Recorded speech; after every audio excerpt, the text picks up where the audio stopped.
Memories of Great Monks, and this is the second in a three-part series on Venerable Ananda Maitreya. I'll open with a chant. Om Yo Shanti Antariksham Shanti Prithvi Shanti Apa Shanti Oshadaya Shanti Vanaspataya Shanti Vishve Deva Shanti Brahma Shanti Sarvam Shanti Shantireva Shanti Sama Shantireti Om Shanti Shanti Shanti. May there be peace in heaven, in the sky, on earth, in the water, in the plants, in the trees, in the gods, in Brahman. May there be peace in all. May that peace, real peace, be ours. So Venerable Ananda Maitreya, a wonderful Theravada Buddhist monk, he lived from 1896 to 1998, and it was my good fortune to associate with him in July of 1986 for an intensive 3-day period. He came to our Santa Barbara Vedanta Center to participate in the Vedanta Society of Southern California's celebration of the 150th birth anniversary of Sri Ramakrishna. And on that week, we held an in-depth Christian, Buddhist, Hindu dialogue. And you can see on the right is Revered Swami Swahananda, who was the former head of the Vedanta Society of Southern California. And next to him is Venerable Ananda Maitreya with his attendant and Father Gregory Elmer from the Catholic tradition. Venerable Ananda Maitreya was a longtime friend of the Ramakrishna mission and one of the most highly respected teachers of the Theravada tradition in the 20th century. At 91 years of age, he was at this time, he passed away when he was over 100. He was a master of both the Theravada and the Mahayana schools of Buddhism. Ananda Maitreya was one of the few monastic scholars who actively participated in the famous Sixth Council in Burma in 1953, translating and correcting translations of Buddhist texts. He was reputed as an authority on Buddhism, and he presided for some time as the president of that council.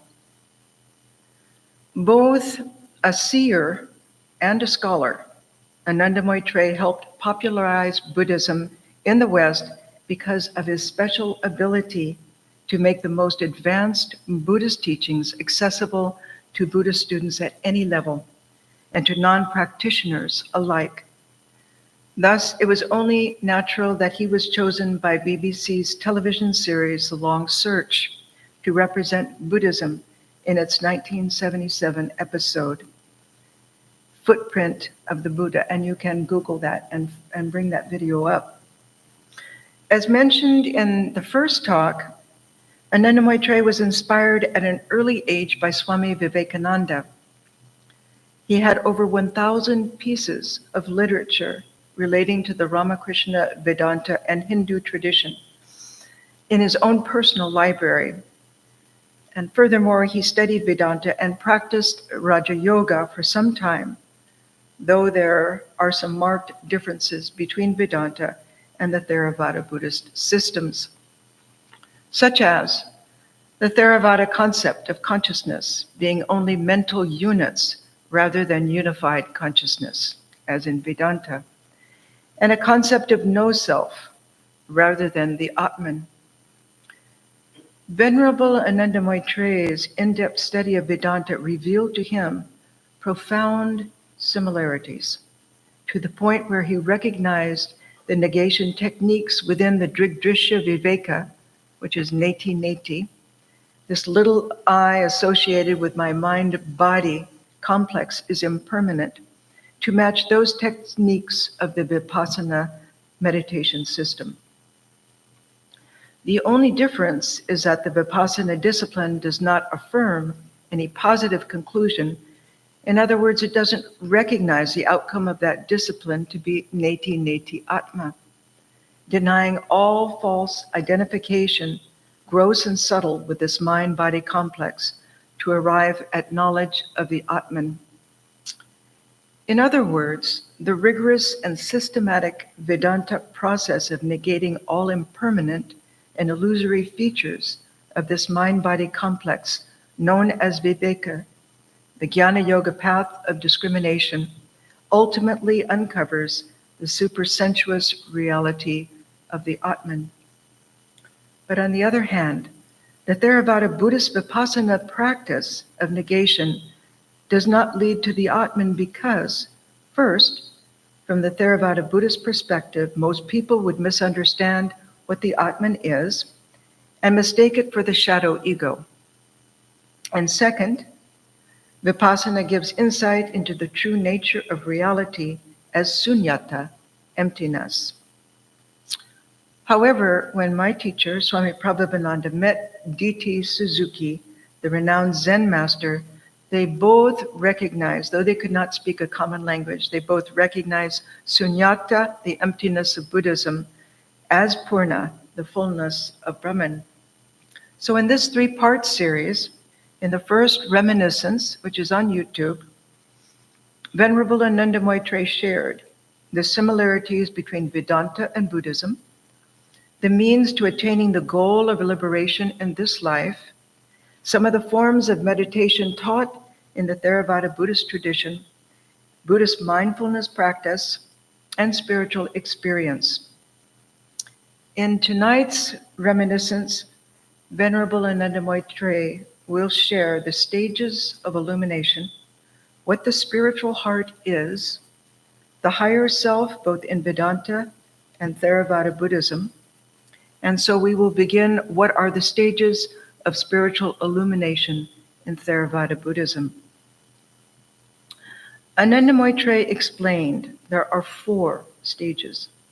Srota apati, the stream entry, Akrata gami, the once returners level, Anagami, the non-returners level, and finally the level of arhatship, perfect sainthood.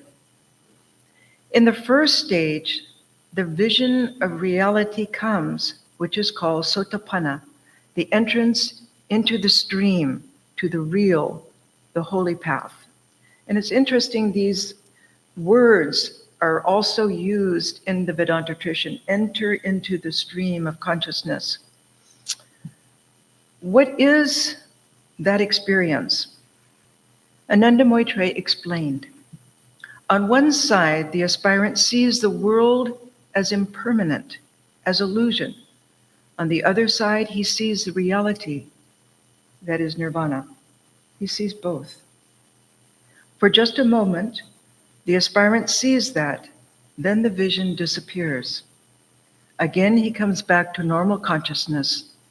Still, the aspirant has some weakness and again has to practice self-discrimination. So here, for the sake of clarity, we may illustrate that experience with that of Thomas Merton, the Trappist monk who visited Galvahara in Sri Lanka on Monday, December 2nd, 1969, 8 days before his death. Galvahara, translated as rock temple or stone monastery, is a Buddhist shrine in Polonnaruwa, Sri Lanka, constructed in the 12th century.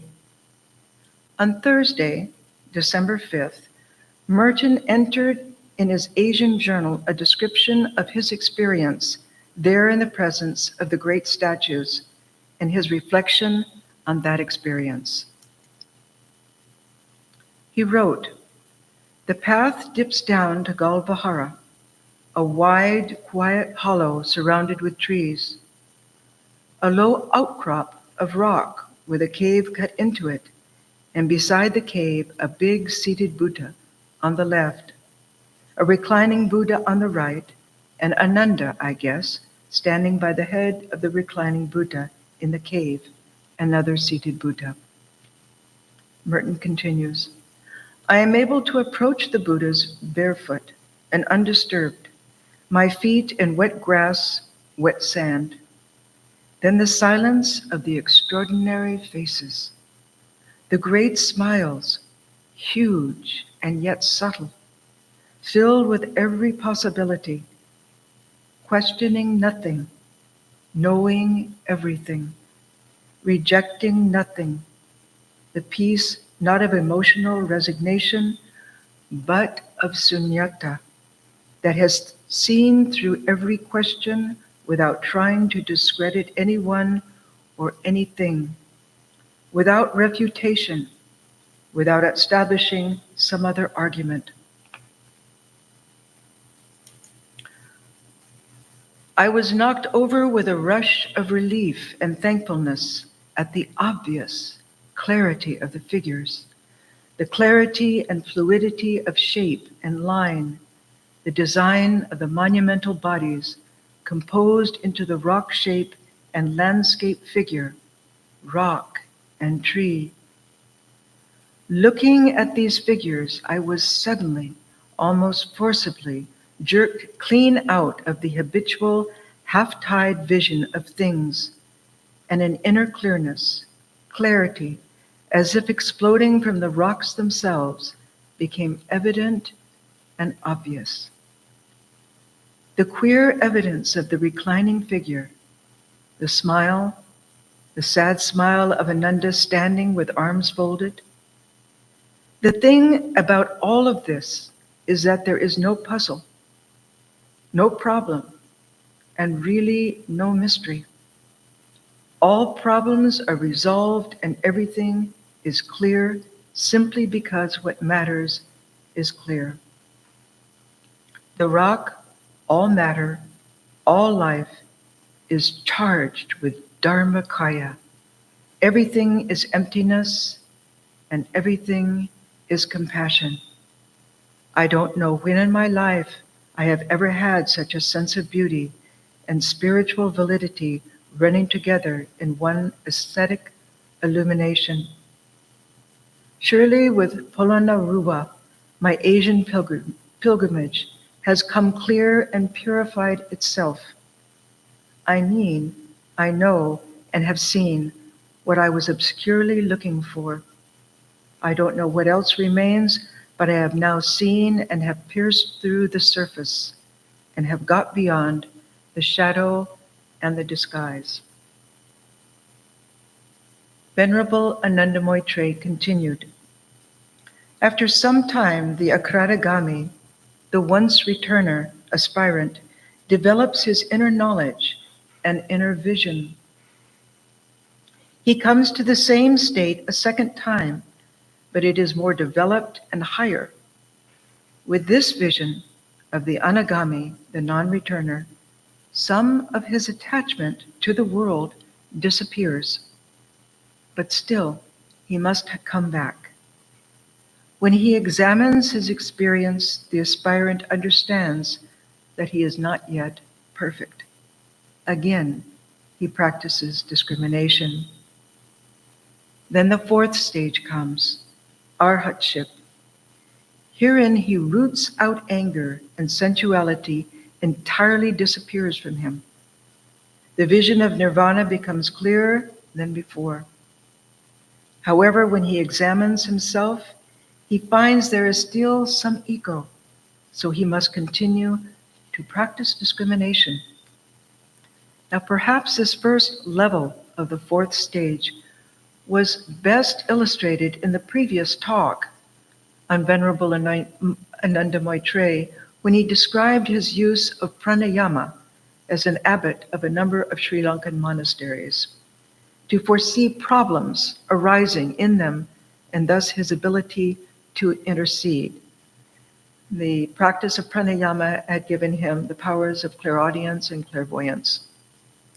But When a religious festival came, and for several days he could not continue his practice of pranayama to feed his clairaudience and clairvoyance powers, he became frustrated and angry, thus realizing his pranayama practice had become an obstacle, and therefore he gave it up.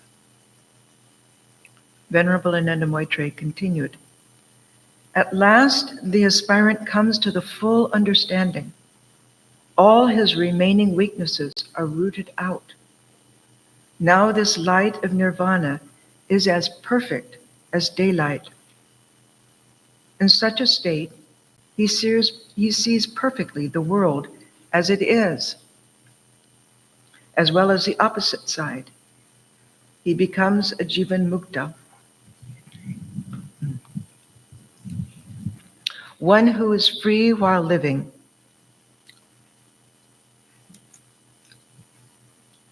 Swami Vivekananda describes that experience in the light of Vedanta. He said, "One day I was very thirsty and I wanted to have a drink of water at one of the lakes in the desert, and this was in India. But when I approached that lake, it vanished. Immediately with a blow came into my brain that idea that this was a mirage. And then I remembered and smiled at my folly, that for the last month, all the beautiful landscapes and lakes I had been seeing were this mirage, but I could not distinguish them then. The next morning," he said, "I began again my march. There was a lake and the landscape, but with it immediately came the idea, this is a mirage. Once known, it has lost its power of illusion." So this illusion of the universe will break one day. The whole of this will vanish, melt away. This is realization. Philosophy is no joke or talk. It has to be realized. This idea that I am the body or mind will vanish. Again, he went on, this world will come. Men and women and animals will come, just as the mirage came the next day, but not with the same force. Along with it will come the idea that I know its nature more. And it will cause no bondage, no more pain, nor grief, nor misery. Whenever anything miserable will come, the mind will be able to say, I know you, as hallucination. When a man has reached that state, he is called jivan mukta, free even while living. I then asked Venerable Ananda Maitreya, will visions come to anyone who is sincerely one-pointed? His answer was in accord with what our own Vedanta teachers tell us. He said, one should not have a desire for a vision. When the mind is free from allurements and pure, one naturally gets the vision of the supramundane. He went on, there are some, however, who are very good in character, but unless their mind is made mature by proper meditation, they are unable to rise up to the level where they should get the vision of reality. In this connection, Swami Turiyananda was once asked, they say one gets the vision of light when the mind rises to the throat chakra. What kind of light is that?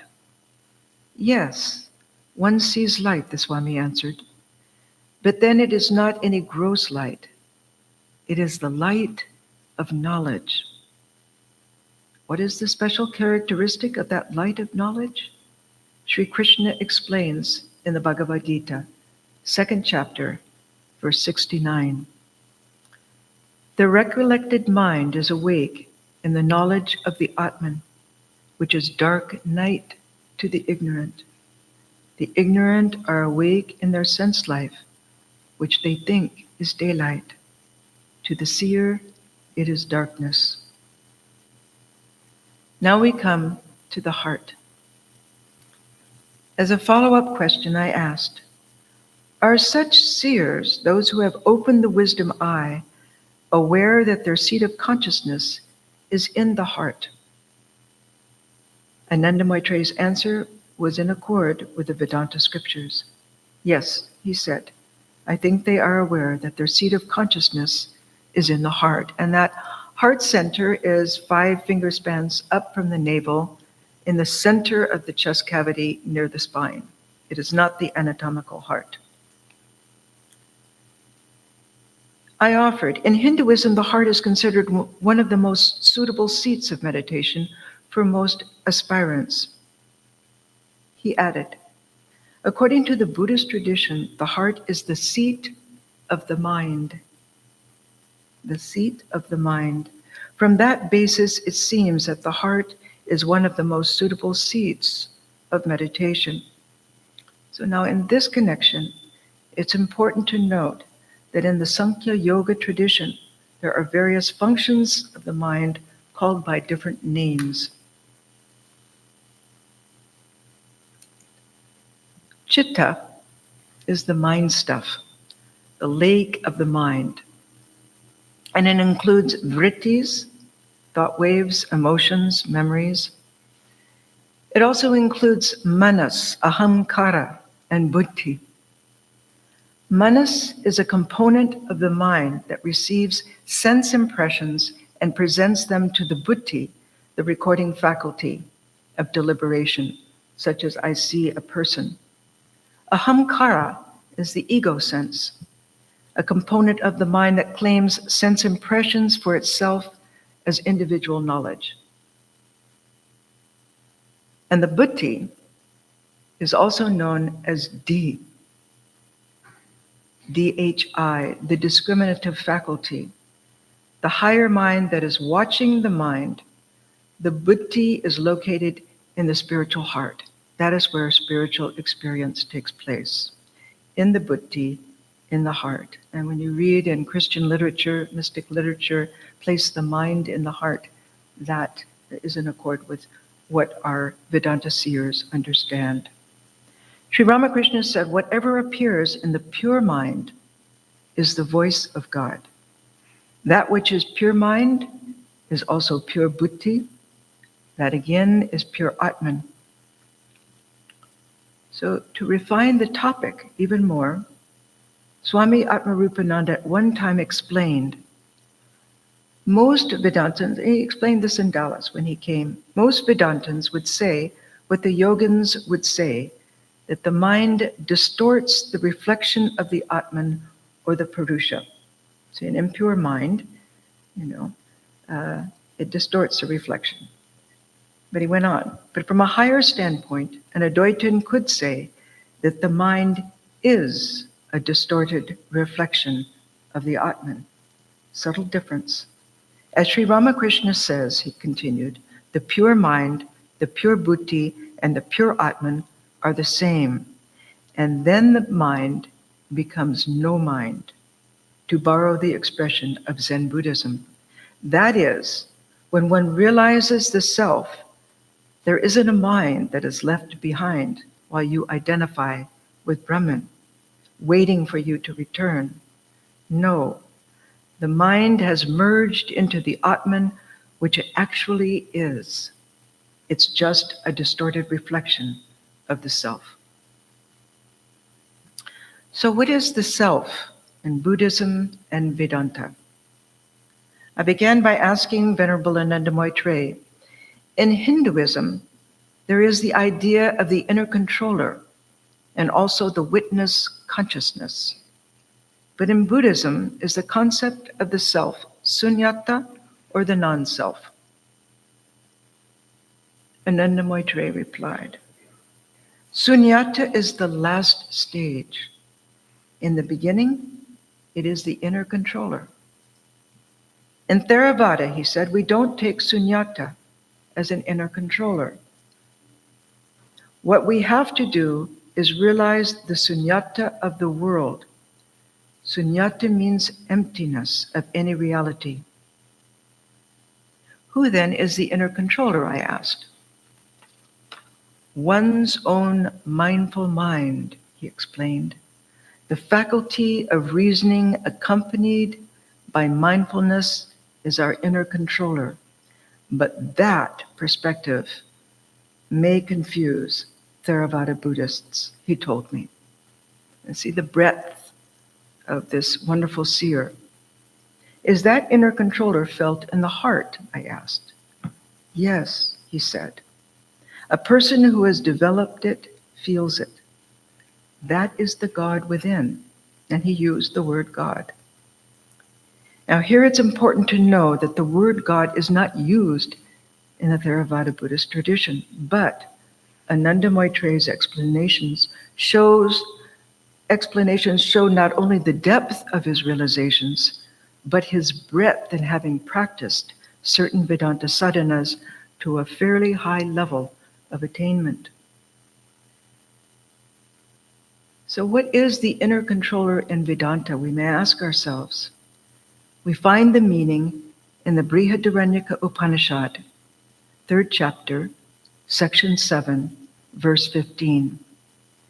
He who exists in all beings, who is their innermost core, whom all beings do not know, whose body are all beings, who remaining within controls all beings, this is your Atman, the Antaryami, the immortal.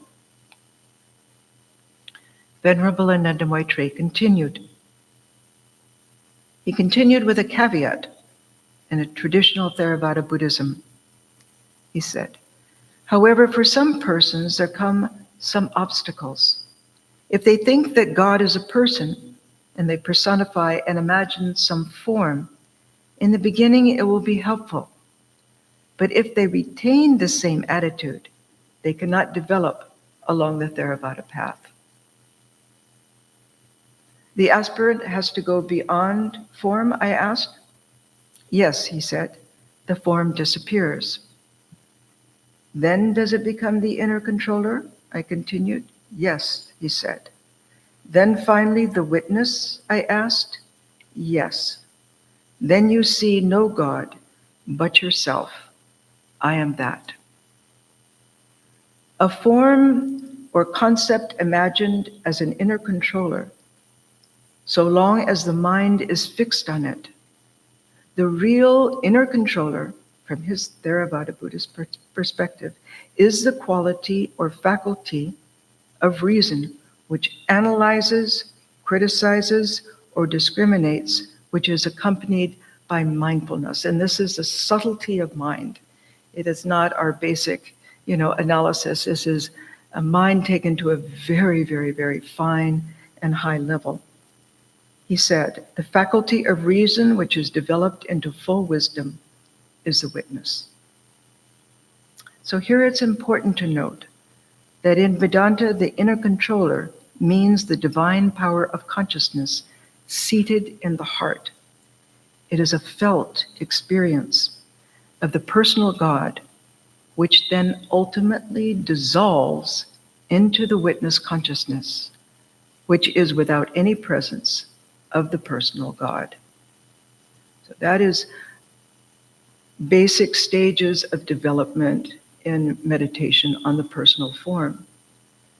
Meditating on the personal form, eventually the form dissolves into the qualities emanating from the form, and also the realms in which this form of God, form of an avatar, has experienced. So it's a very, very subtle development of the stages of experience. Ananda Maitreya continued, Buddha used Atman as a conventional truth, not as the ultimate truth. As everything we experience is subject to change, there can be no Atman in that experience of change. We Buddhists don't use the word Atman because ordinary people use this term to mean something limited, like the individual ego. Now here, Theravada Buddhist philosophically departs from the Vedantin. Yes, at the time of Buddha, the masses did not fully understand the meaning of the word Atman. But those properly schooled in the Vedanta practice by qualified teachers would know otherwise. And that is why Vivekananda accepted the moral force of Buddhist teachings, but did not accept a number of Theravada Buddhist interpretations of his philosophical teachings. For example, those that claim there is no proof of anything permanent and therefore deny the existence of an underlying reality that we in Vedanta accept. He went on to say, they claim that Buddha said there is no proof of anything permanent. It is all a mere mass of change. A mass of thought and a continuous change is what you call a mind. Vivekananda challenged this. Is there an inner world? And what is it?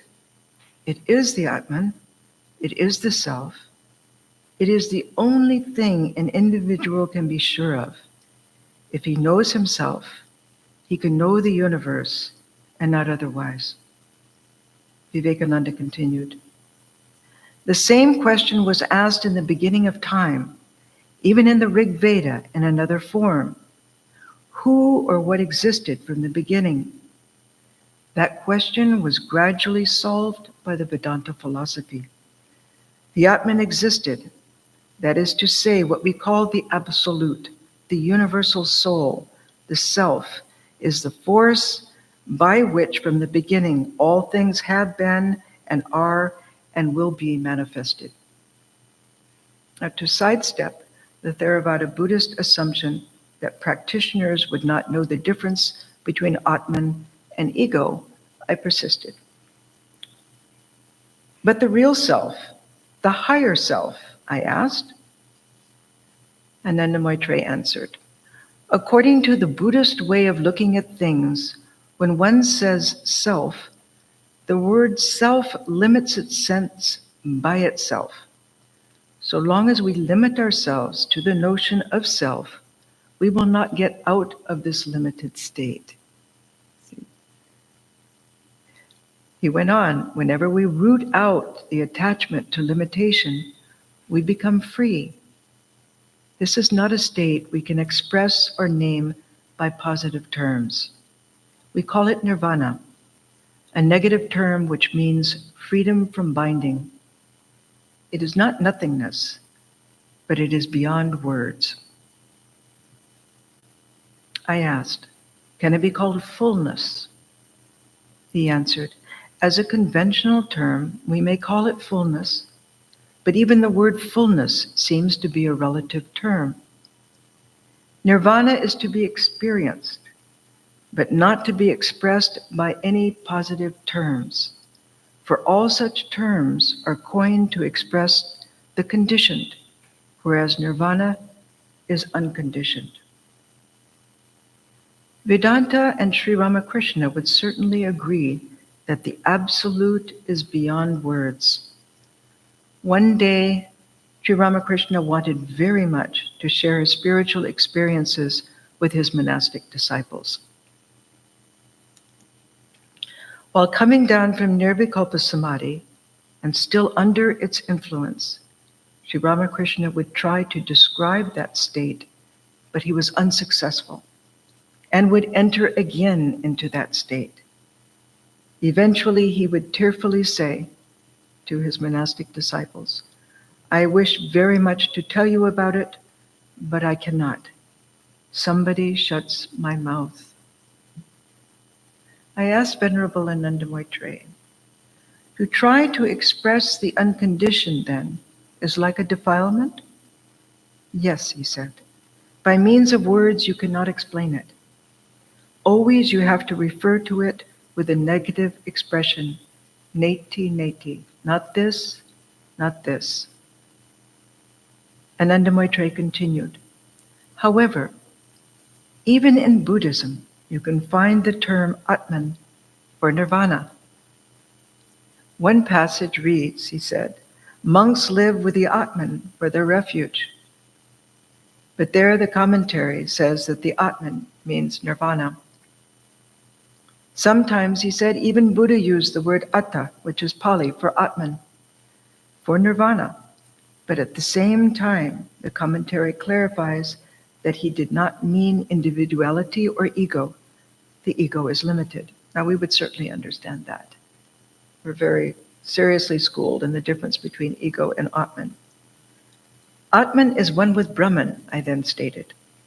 Yes, Venerable Ananda Maitreya answered. According to Vedanta terminology, we Buddhists recognize the word Brahma Bhuta, which implies both the Bhutas and Arhats, those who have reached a state of perfection and enlightenment.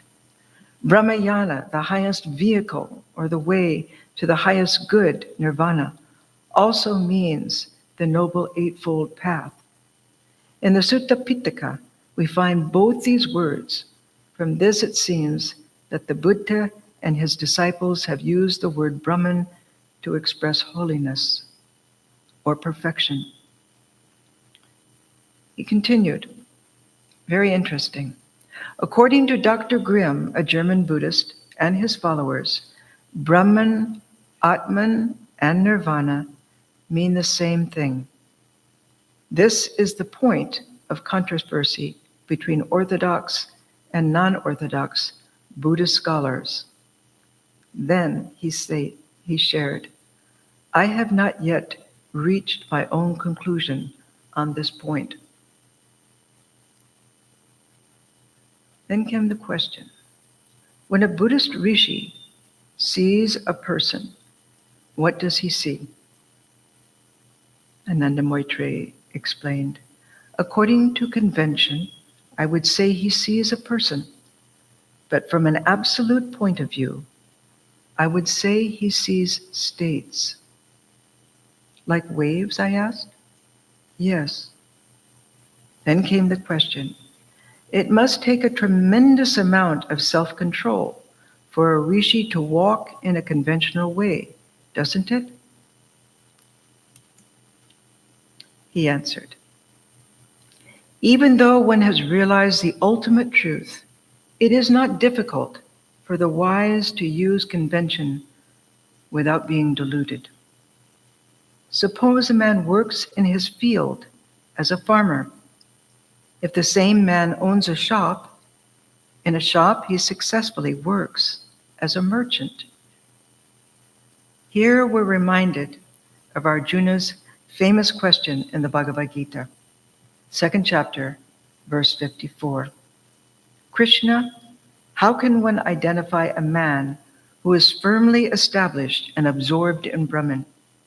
In what manner does an illumined soul speak? How does he sit? How does he walk? Sri Krishna answers in verses 55 to 72. In verses 64 and 65, he reveals the inner state of mind of a seer. When he has no lust or hatred, a man walks safely among the things of lust and hatred.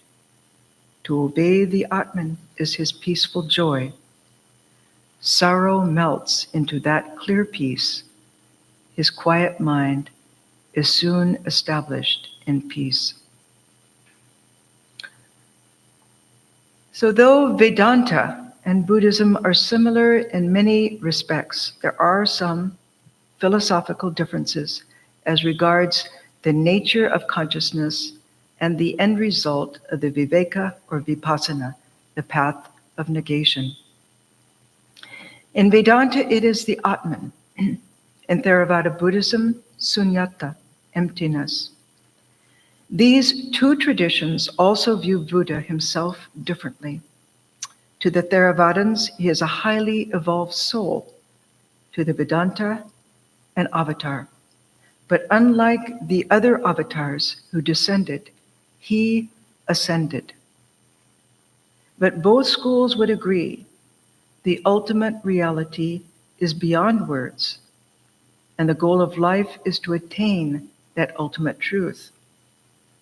Furthermore, both systems have highly advanced philosophies that have been debated through the centuries, and great seers through the ages up to the present.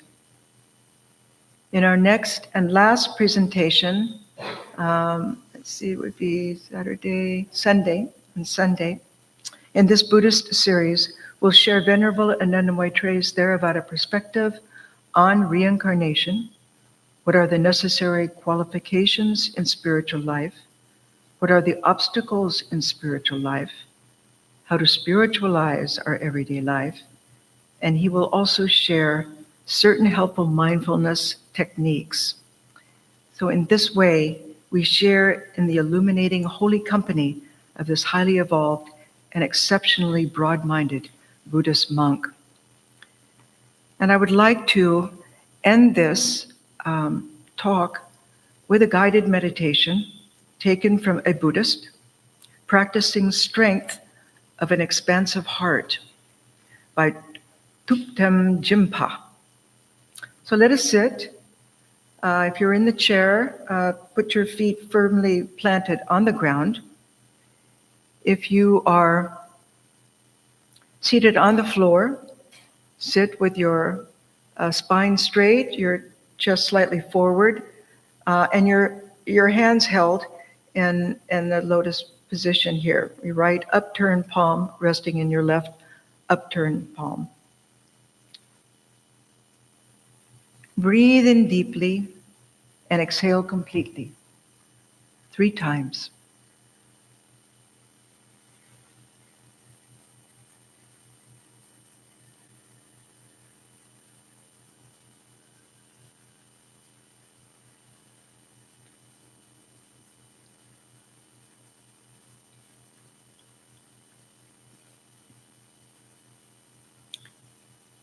Rest your attention on your breath. Just breathing in and breathing out.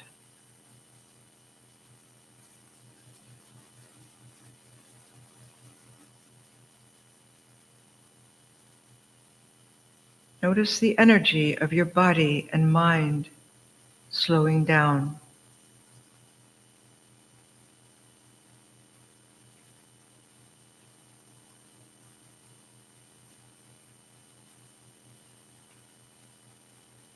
Now let go of your attention from your breath and just relax.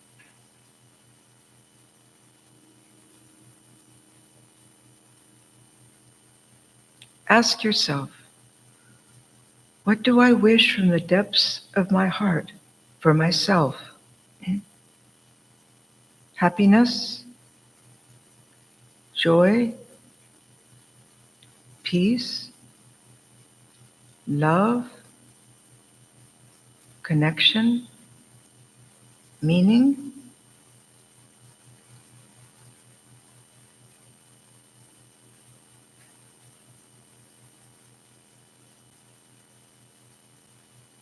Reflect and see if any answers come into the mind.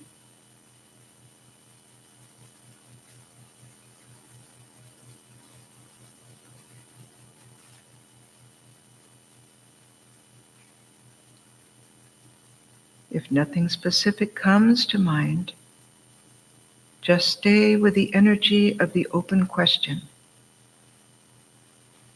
What is it that I wish truly for myself?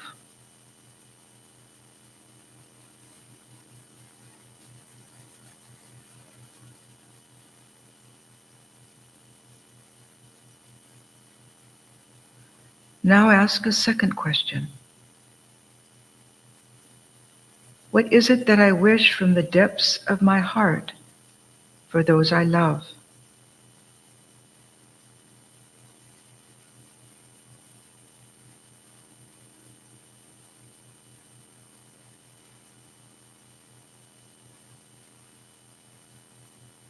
Allow the answers to arise.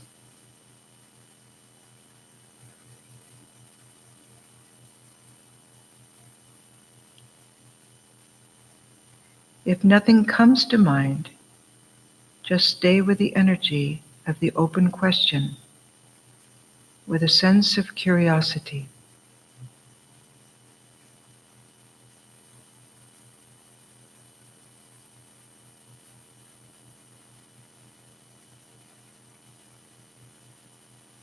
Now ask yourself, What do I wish for the world? More justice? More understanding? More compassion? More peace? Less economic disparity?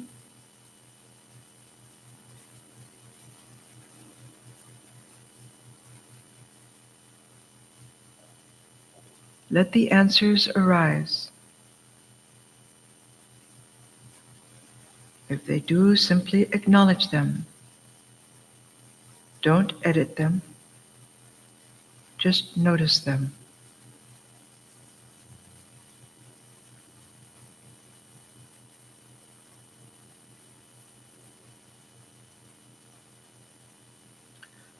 With these questions, let's recognize a universal aspiration for ourselves, our loved ones, and that every person on earth also wishes to find happiness, freedom from suffering, love, joy, peace.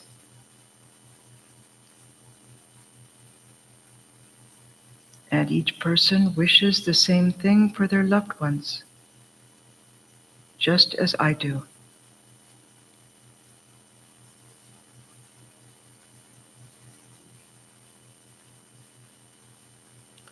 We all share vulnerability to suffering and yearn for happiness and love, a fundamental human condition.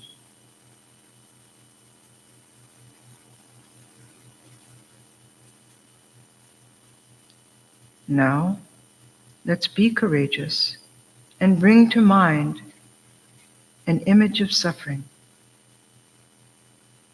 It can be a loved one, or a friend, or an image of suffering in the world. Those who have lost loved ones in war, in the pandemic, or who have suffered a job loss, or home.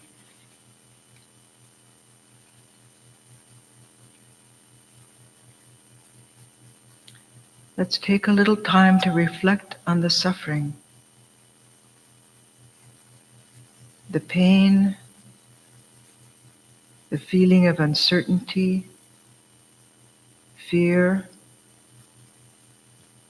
worry.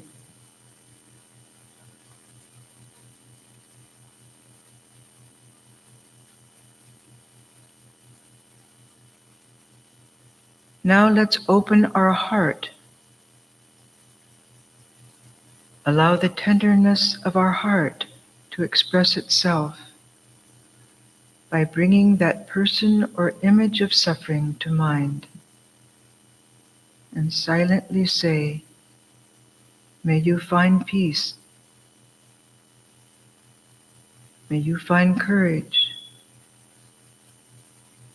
May you find assurance. May you be free from suffering. May you retain your hope." Silently offer these phrases or whatever prayer comes to your mind.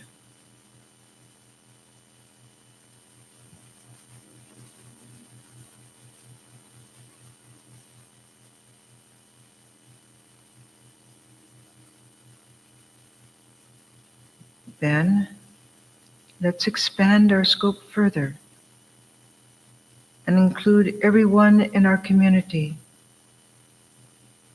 whether our spiritual, educational, recreational, or neighborhood community, everyone, including ourselves, and then silently offer, "May we find peace. May we find courage. May we find joy. May we be free from suffering. May we continue to care for each other."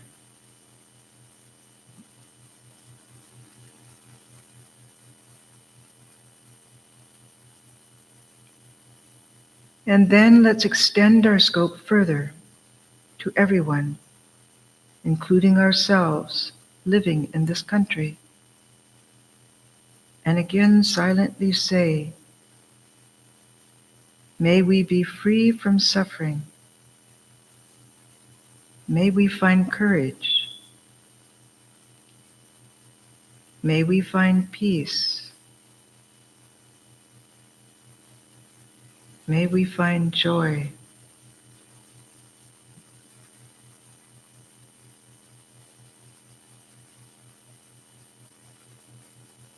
Then finally, let's include the entire world. Not only human beings, but every single living being on earth. And include ourselves in that aspiration. Silently offer the aspiration.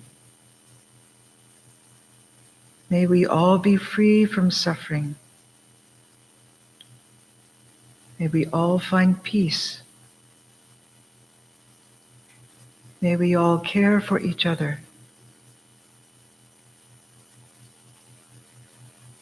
May we all find joy.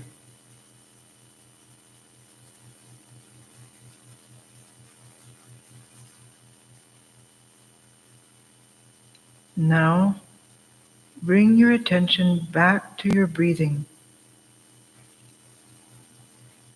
Use the breath as an anchor to bring it back.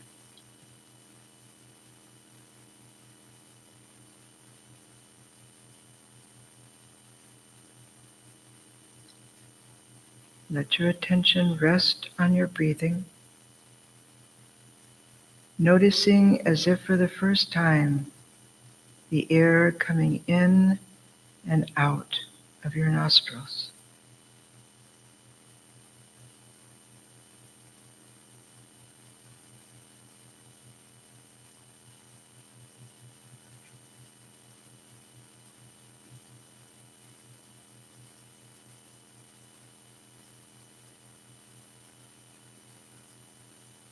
And then bring your attention back into your body,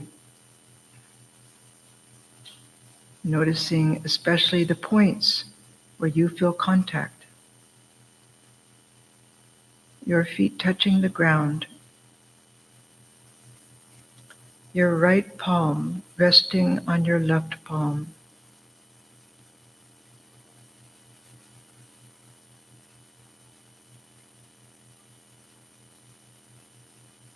And just be aware of whatever degree of peace you have experienced.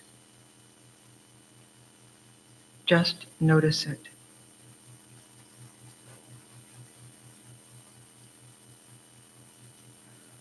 Om Shanti, Shanti, Shanti. Peace, peace, peace be unto us all.